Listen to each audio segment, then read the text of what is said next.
Aristotle was born in Stagira in northern Greece in 384 BC.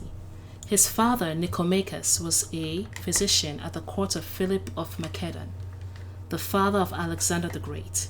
In 367, Aristotle moved to Athens, which was the intellectual and cultural center of ancient Greece.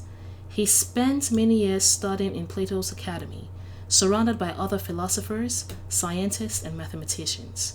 The Greek world of Aristotle's time was made up of small city-states, each with its own autonomous government. The city-states consisted of slaves, non-citizen manual laborers, children, women, aliens, and citizens. I read and analyzed Book 1 and Book 8. The achievement of happiness, according to Aristotle, is the end goal of every man. His reasoning is thus: all human activities are done in order to attain something that is good. We don't do something because we think it will be bad for us. In addition, most of these activities are not the main objective, but rather a means to a higher end. Consequently, the activity that is an end in itself, writes the prolific philosopher, is the highest good, and that good is happiness. We aim at happiness for its own sake, not because it will achieve something else. Happiness, therefore, is our greatest mission. The point is that happiness consists of a certain way of life, not of certain dispositions.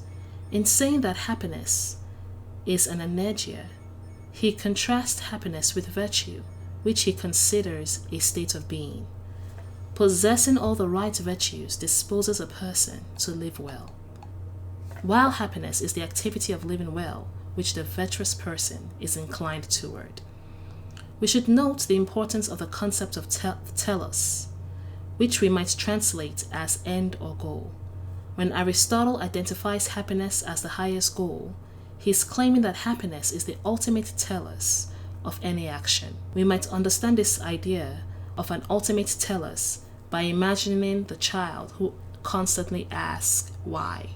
Every activity has a telos, which is an answer to the question, why are you doing this?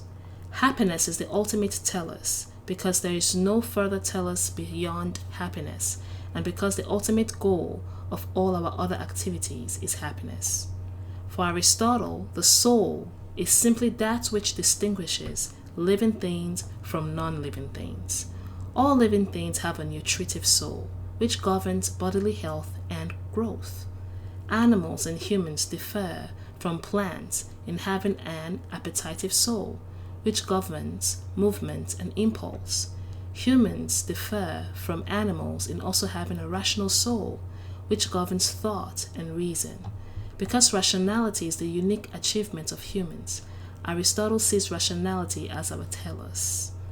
In his view, everything exists for a purpose, and the purpose of human life is to develop and exercise our rational soul. Consequently, a human can be, quote-unquote, be human well by developing reason in the way that a flutist can be a good flutist by developing skill with the flute.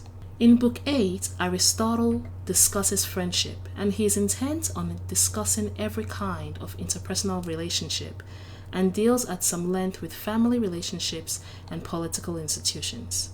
Aristotle explains that friendship is the act of loving rather than the act of being loved. It is important that friendship be active, since Aristotle treats friendship as an energia, akin to pleasures and happiness. Friendship is one of the essential components of the good life, and the value of friendship is in having and enjoying it. While we, in the modern world, certainly place a high premium on friendship, it carries far more importance for Aristotle.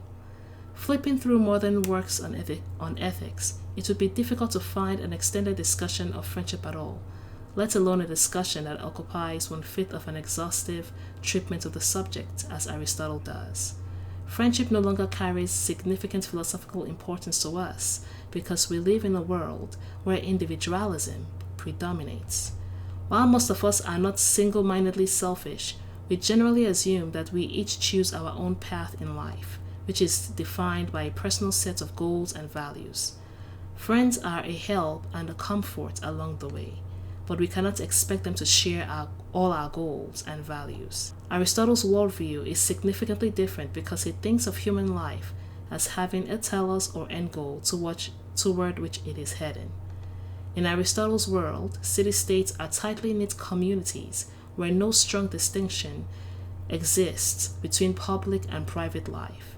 All citizens share the same goals and values, so the pursuit of happiness is a cooperative enterprise. The close connection between friendship, the community, and the individual explains why we find a discussion of political constitutions in the middle of Book 8. According to Aristotle, citizens should not cooperate simply because the laws compel them to. Rather, they should cooperate out of a friendly feeling that comes from sharing their lives and goals with one another. His analogies between political relationships and family relationships are not simply metaphorical. Both should be determined primarily by love and duty.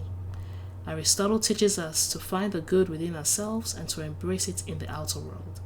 If everyone followed Aristotle's teachings on virtues, we would have stronger relationships with others as well as ourselves, and as a result, achieve our highest desire, which is unconditional happiness.